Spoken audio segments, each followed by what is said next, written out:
Les 3 arrêtés adoptés ce matin par le gouvernement placent les récifs les plus précieux du parc de la mer de Corail au plus haut niveau de protection. 7000 km² de réserve intégrale, la plus grande réserve au monde, dont l'accès sera totalement interdit, et 21 000 km² de réserve naturelle avec un accès ultra réglementé, notamment pour le tourisme professionnel.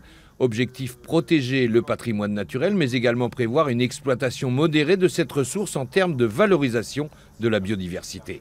On a fait un classement, le président l'a dit, on est à 90, 99, 90%, mais il reste encore beaucoup à découvrir et à partir de là, enfin, en tout cas c'est mon sentiment, qu'on pourra mieux étudier la manière de retirer des ressources à partir de la biodiversité. Les vieux qui nous ont légué tout ça, ils ont une façon de gérer leur patrimoine.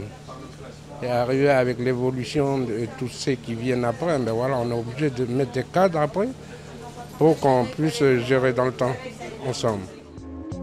Coutumiers, scientifiques, acteurs économiques et associations non gouvernementales se félicitent de ce classement des récifs pristines, c'est-à-dire presque intacts.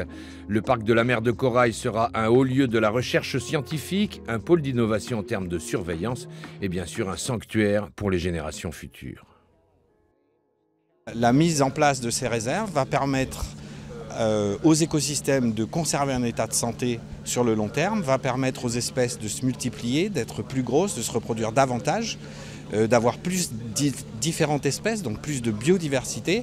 Et tout ça, ça maintient les écosystèmes en bonne santé, mais ça sert aussi de réservoir pour les parties qui ne sont pas protégées. Le classement des récifs s'inscrit dans le cadre de la candidature de la Nouvelle-Calédonie au programme d'investissement TIGA, ce qui signifie territoire d'innovation de grande ambition. Le projet calédonien veut faire de la préservation de la biodiversité un moteur de croissance dans le Pacifique.